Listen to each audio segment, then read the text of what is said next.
What's up, guys? What's up, Doomer? How are you? I don't hate DSP. I won! I win! I am the victory! Yes! Yes! Modern gaming by self-deficient.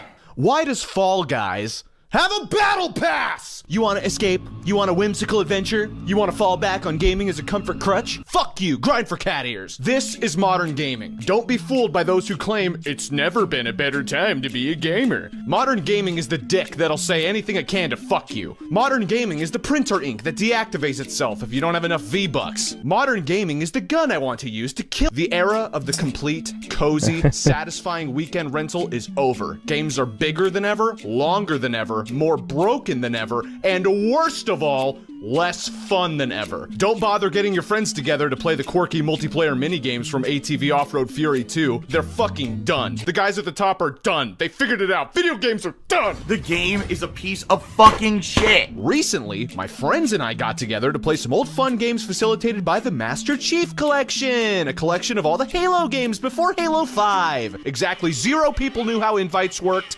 data installs for specific games worked, or how any of the cursed and wretched UIs worked. File shares were broken, clients were crashing, but we all fucking worked through it until we were finally able to experience the bliss that is Duck Hunt and Jenga on Halo 3. But that's what modern gaming is now. A morsel of fun, wrapped in the most cynical pudding of broken code and $500 million budgets to ever exist. Alright, listen. This is going to be an unorganized video, and we're going to jump from topic to topic. There's literally 0 way to organize my disdain and cynicism for this industry that currently stands, so let's just pretend that this is a list video. What's the list video called? Top 18 reasons modern gaming has made my dick stop working. Number 1. Halo Infinite and Cyberpunk 2077 and No Man's Sky and Madden NFL and Battlefield and Star Citizen. AAA games hate you. They hate the notion that they'd have to actually entertain you, so instead they just wish upon a star and promise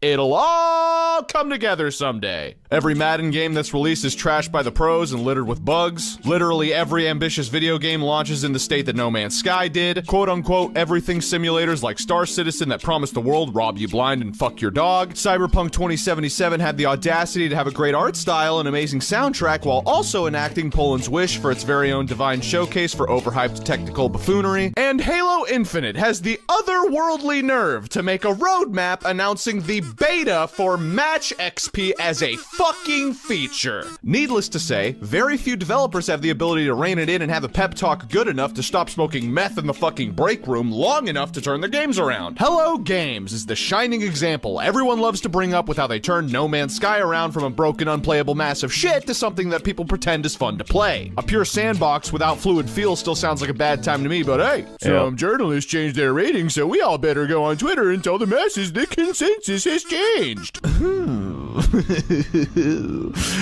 Why even bother releasing the game in 14 months when we can release it in 15 minutes?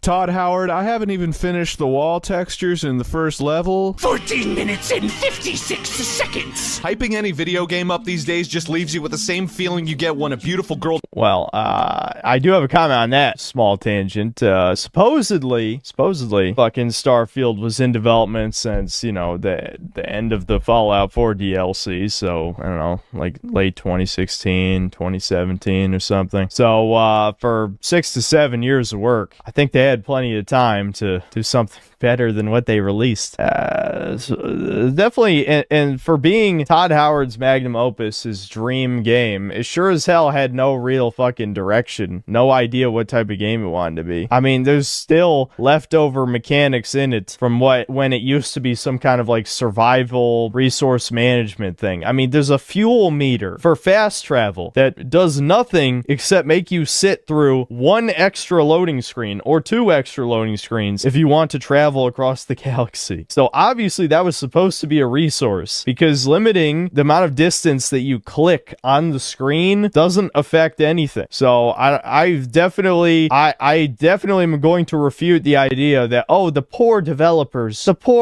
they're being whipped like slaves in the mines. No, you hired a bunch of incompetent buffoons, you outsourced to hundreds of to make assets, and then you have nothing. You have a game about nothing, except it's not funny. You know, there's no Seinfeld, haha funny. It's a pointless fucking video game. They didn't even fucking do anything special with procedural generation. I mean, imagine with like if these indie developers, if something like fucking Binding of Isaac made by 2 people can have like far more interesting procedural generation that could be fun for hundreds of hours than the, you know, $500 million budget AAA game. I mean, fuck, man. There's like one space pirate base. One space pirate base. Why'd they even let you go on 1,000 planets if there's only one randomly generated space pirate base? You couldn't even have like 10 different dungeon configurations with random loot. No, it's the same fucking one. It doesn't even make any sense. What the hell were they doing for 6 years? It makes no sense. Makes no sense.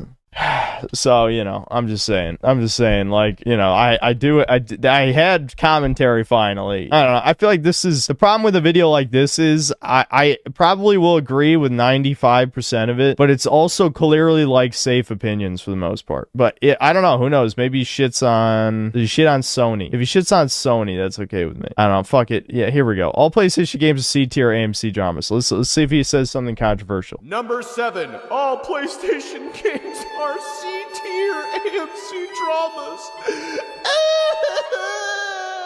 You got games like God of War or Horizon Forbidden West sprinkled next to these AA roguelikes such as Returnal. That's Sony's entire modern library. Here's my point. A game doesn't have to be a cinematic masterpiece. There's other ways to keep a player engaged. But it can't be fun, according to this guy, and this guy. Sony games are cynically overproduced TV shows. Neil Druckmann also said that they don't use the word fun at Naughty Dog, so he should have had Neil Druckmann's face in there. And to illustrate that, I'll introduce you to Jeremy. Jeremy has seen some Marvel movies when he was a kid, won't shut up about Breaking Bad, and unironically watched some shows on the CW. Jeremy is going to play God of War Ragnarok and Horizon Forbidden West 5 times each because everyone on Reddit is discussing the lore of all the Well, I highly doubt that he's going to play it more than once. I feel like even all of these supposed Sony superfans don't play the games more than once because they have zero replayability. There's zero replayability in watching the same unskippable cutscene, especially when it's 20 fucking hours. 20 fucking hours of cutscenes. I remember I was 13 years old when Metal Gear Solid 4 came out, and I remember when people complained that there were a million cutscenes. Fast forward, you know, 15, not even 15 more years really, but you know, like 7 or 8 years later, and everyone is swallowing these cinematic masterpieces.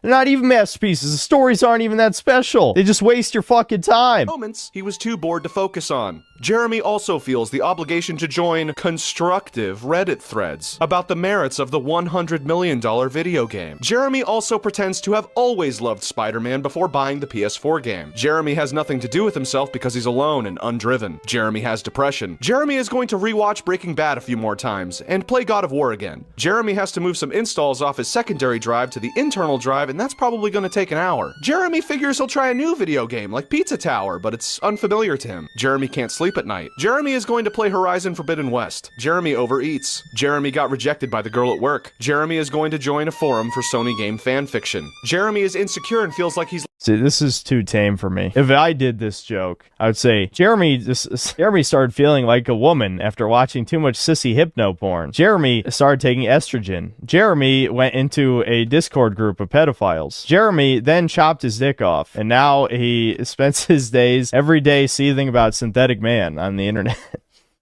Now you can see why that joke has never made it into a video, but I instantly made this segment like 10 times more funny. Isn't that crazy? Anyway, I'm just saying, I wish that the people who clipped streams, I've noticed like all the stream clip responses I've seen are never the funny shit I say. Spurg out about the funny shit I say. That's the whole reason I say the funny shit is to trigger people, and they don't post it. At least you guys haven't ever, you know, shown me someone reacting to it. This is just this guy's second video, so you can cut him some slack, I guess. I know. I'm not being a dick on purpose.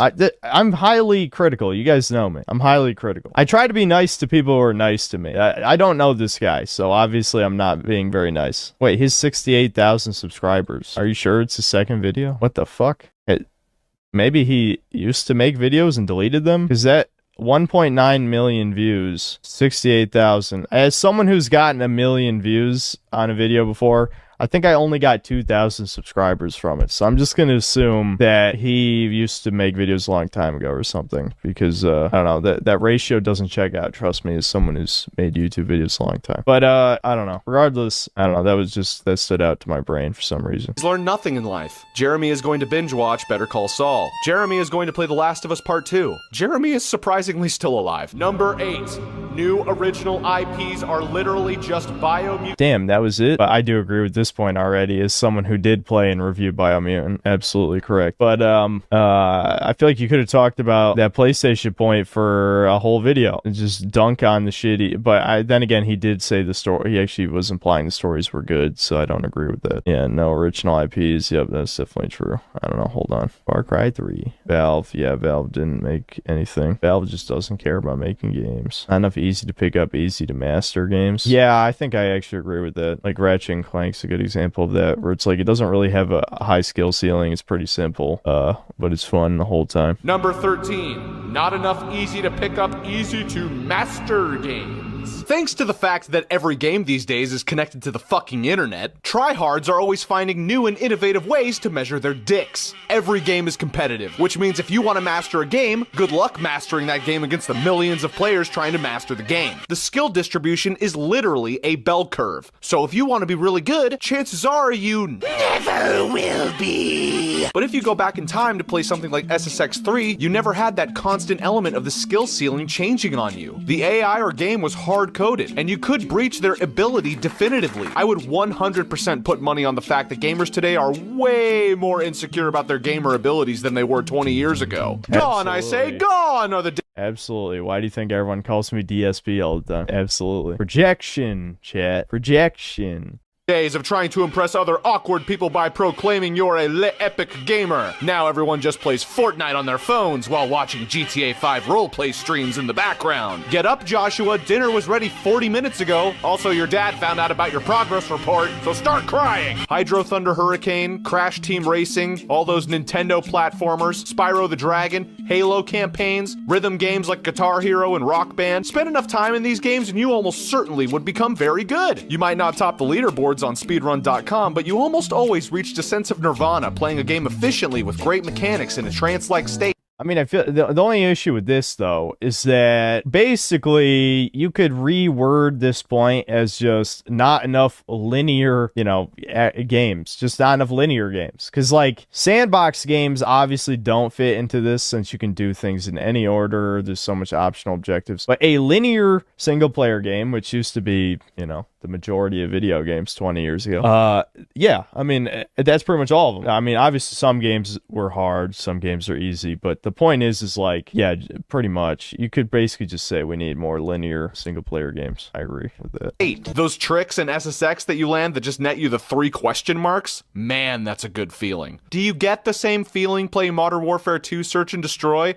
No! Who cares if you're slightly better than a 7th grader? Indie games may scratch this itch, but I got a Well, unfortunately, a lot of people care if they're better than a 7th grader. Bone to pick with them. Number 14. Every indie game is a color-blocked, low-poly roguelike. Too many indie games are roguelites and have a pastel color block aesthetic and are low poly solely for the sake of nostalgia. That's it, that's the point. Number 15. All games are still made for PS2. I don't have a lot to say about this category, but console generations are too long. The one that felt the longest was the gap between the Xbox 360 and the PS3 jumping to the Xbox One and PS4. Truth be told, gaming still felt pretty shitty to play on console during that period. That was the best era to be a PC gamer, so you could brag to your friends that you have things like a high refresh rate monitor and a liquid CPU cooler that you won't maintain at all. Gaming on consoles got a huge quality of life. That is something I haven't really talked about. Is I remember back when I first built PC that's not even in here. I think it's in my closet now. But the PC, the first PC I built, I just remember watching all these videos of like water cooling. And then we're talking about guys who build PCs for a living. Every single one of them has made multiple videos of their water coolers leaking and just fucking bricking shit. And it's like, I'm definitely fucking glad I never fucking touched water cooling and never will, because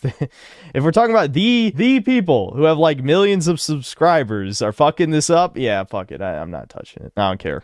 improvement with this latest generation of series consoles and the PS5, but most games are still developed with the previous generation in mind. Game makers are constantly sacrificing cutting-edge technology. There's something wrong with my mic.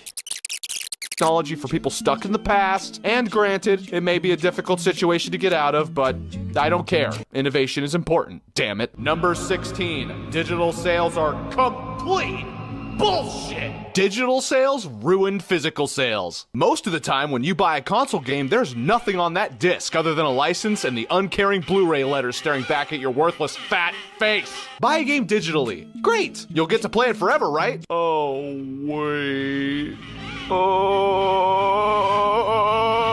To keep this point short, you should be able to buy a license for something and use it indefinitely. Relying on cloud servers to stay online forever from— I mean, obviously there is a little asterisk on there.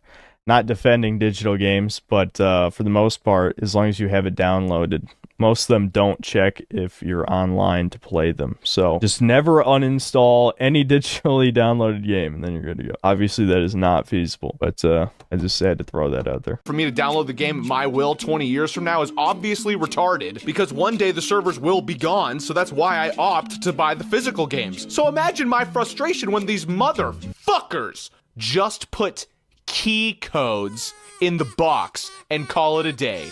Nailed it. My Xbox discs will be worthless one day since all they're good for is a digital license, or maybe a broken pre-alpha version of Cyberpunk 2077 burned to them or some shit like that. Number 17, everything is a Discord bot. Fuck Discord. The UI sucks, the notifications are fucking annoying, every server has like a billion asinine rules, everyone on there is terminally online and doesn't know what the concept of having a life or grass is, and every server has that one channel where all it does is spew out bot-generated garbage that exactly 0% of people care about, but one moderator enabled the bot because they thought it would be cool. Get off Discord, let's all go back to Skype. And number 18. Thanks to the fucking internet, gaming is now a job. You need to keep up on multiplayer meta, balance changes, game sales, milsim Discord clans, DLC, what games are functional and which are completely broken, and which platform that's applicable to. Obviously, I skipped this video, but it seems like there were at least 5 or 6 points dedicated simply to, like, multiplayer games in some way. But yeah, I know. Multiplayer games, it's because multiplayer games are the only truly successful model for games as a service, because, I mean, that only makes sense, right? And a game updates, the people come back to play it for a couple weeks, then they leave, and the game updates again, then they come back, and obviously the whole point is for them to spend money on microtransactions, which, as we've seen, they absolutely do. So, obviously, it's a winning model, but, yeah. Grinding battle passes, moving games around your drives because these companies turned you into your own personal fucking librarian for their uncompressed audio files, and fan-made wiki instructions on how to play these obtuse, janky games made in Unity with poorly made or zero tutorials. Gaming is not fun. It's an obligation. It's maintaining broken relationships with people on Discord who have BPD, so you have someone to play Chivalry with once every 2 months. It's grinding out a battle pass because developers paywall satisfying multiplayer progression. It's staring at your own library for 30 minutes, unable to decide what to play next, installing, uninstalling, and moving games from drive to drive. It's a transparent memory of something that was exciting. It's cynical. It's the opposite of fun. It's over. It's over. It's over. It's over.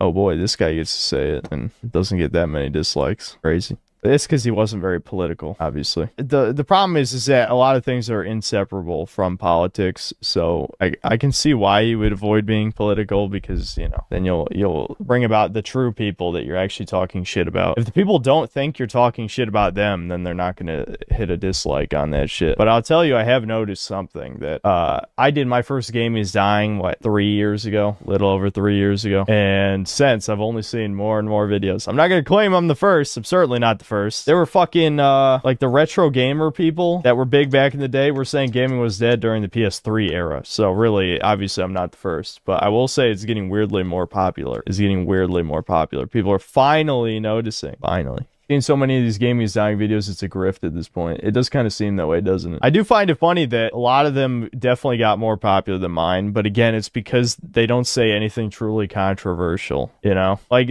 most of these feel copy-pasted because they sanded down any real opinions. And yeah, I mean, that's the key to being successful. Like, here's another one, 1.2 million views. Why video games aren't fun anymore. And you're always going to get some people, and probably even this comment section. Let's see how long it takes us to find, you grew up. Let's see. Miss being able to unlock.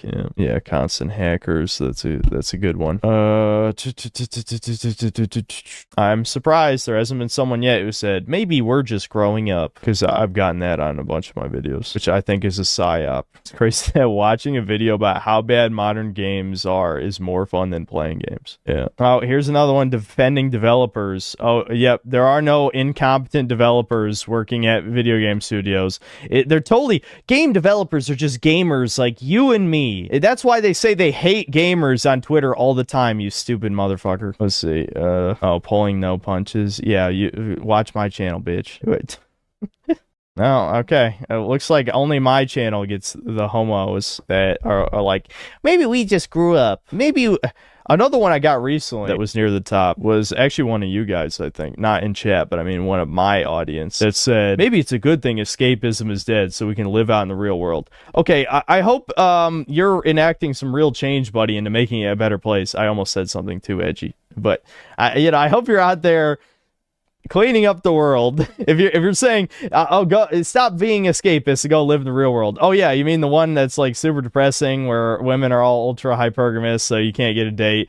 Everyone is a fucking overly politically charged narcissistic piece of shit. So if you give any real opinion, you're gonna piss people off. They'll spurg out on you. Let's see. I don't know what else. Everyone hates each other. No one's friendly anymore. I was never that friendly, so I guess that fits. I guess I was built for that. I fit in this world of everyone being assholes to each other. So anyway, that was some guy on the fucking immersion is dead, the second escapism is dead one. It got near the top, and I'm just thinking like, we need a fucking, I'll speak for young millennials and zoomers. We need the escapism because the world sure as hell is only getting worse. It's already unbearable at times. So, and infected the internet, about a decade ago now. If entertainment is dead, then all the brain dead normies will realize how bad society actually is. Oh, is that happening right now, A-Crane? I don't think it is. I think the normies are jerking off the terrible, horrible games. No, that's not going to happen. That's not how it works. It would have already happened by now. Instead, the normies are pretending the bad games are good. Because at the end of the day, escapism is still going to be better than, than real life for the most part, even if it's not very good. Made a solid point on Last of Us. Check that out. I don't know, where is that? Is that in here somewhere? We already watched the Sony part. It wasn't that right here. It wasn't really that, punchy. I should have been born earlier. Mom, what the fuck? Yeah. I want to be born before my parents were even born. Anime's the best escapism, big anime titties for us cultured coomers. I can't stand anime dialogue. It's too condescending. Treats you like a retard. Also, the autistic facial expressions. Yeah, this is the part where someone says, well, you haven't watched any 90s anime. Yeah, no shit. Okay, yeah, I get it. 90s anime was better, I agree. Of Us was originally released to critical acclaim, and then re-released 1 year later to critical acclaim, and then re-released again in 2022 with a shiny new title, and the critics finally shat on it. Just kidding, it released to critical acclaim. Don't get me wrong, I shotgun hot cold. Oh, I'm sorry. Actually, in modern day, 88 isn't critical acclaim. We've gotten to such insanity with Metacritic scores that 88 is like average. That's fucking average now, dude. Like, at least in a certain basket weaving forum, people are like 88. Oh, it's okay. Which, to be fair, they're correct because modern reviewers overinflate the review score of every game. But 88 might as well be average now. Like, if you don't have a 90, then, oh, the game sucks. Even though I've played multiple 90 plus Metacritic score games that released the past few years, and they were overrated garbage. Like God of War Ragnarok. Critical acclaim. Don't get me wrong, I shotgun hot cold cans of member berries just as much as the next aging depressed Tumblr fan, but we all roll over like a happy fucking puppy when we learn publishers want to charge us again for the same fucking game. There's never been one single re-release with bad reception, except for all of these titles. And even then, they become the definitive way to play those games. And in some cases, ruining destroying the original artistry of the work itself. It's beyond cynical, but honestly kinda funny that 343 slapped what was basically a fan mod texture pack on one of the most beloved video games of all time, and boxed it up with its own artwork that looks like it was copied from some 240p Xbox 720 console concept design YouTube video, and patted themselves on the back and said, holy shit, we are so fucking awesome that we're gonna focus on every single wrong key area possible and shit all over the goodwill of the most patient fan base in existence in perpetuity. Games like the I wouldn't call them patient, I'd call them retarded. The Halo fan base might be the dumbest. I wouldn't necessarily say patient. I would just say they're one of the dumbest. So the Xbox fans in general are probably some of the dumbest fans just because they, well, I don't want to talk about their taste. That's its own separate thing. I just don't really like cover-based shooters, so I don't like Gears of War that much. Like, cover-based shooters, I think, is like the worst subgenre of shooter, period. But in terms of like Halo games are good, but they haven't been good since Reach. So how the fuck are you still a Halo fan after over a decade of trash? Like, it makes no sense. It makes no fucking sense.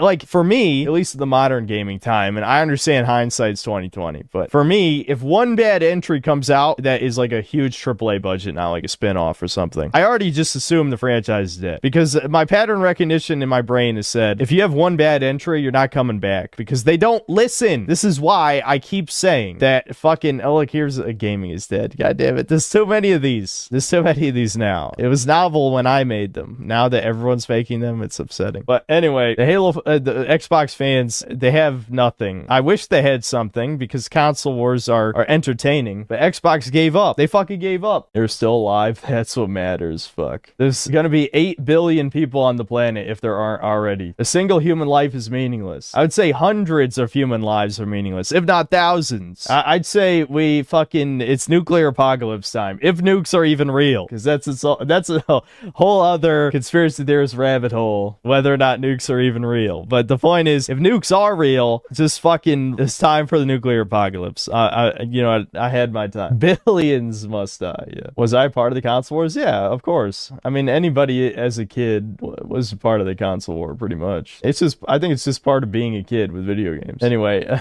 pure chud mode. Anyway, my point is, I'm just exaggerating, but no, I don't think a human life is worth much, honestly. It really isn't. I'm not sure why, other than it just sounding good in your head, that you would really think that. Obviously, the people that are close to you matter to you, and that's all that matters. The big picture, ironically, I don't think actually matters. What does matter is the people who you can trust, your family, whatever, whoever those people are the only people who should matter. Everyone else could fucking die. Who gives a shit, right? Why would you care about the future of humanity when, the people who built civilization have been brainwashed into wanting to kill themselves, not have children, have their significant other be impregnated by minorities and shit? Like, literally the most pathetic shit you could possibly think of. Why would you care about the future of this civilization at the very least? It clearly deserves to collapse if like people have all it took was to be to absorb enough propaganda. Like that makes no sense, but it happened. I mean, it's just they cracked the human brain. They made us all not care about ourselves as a whole.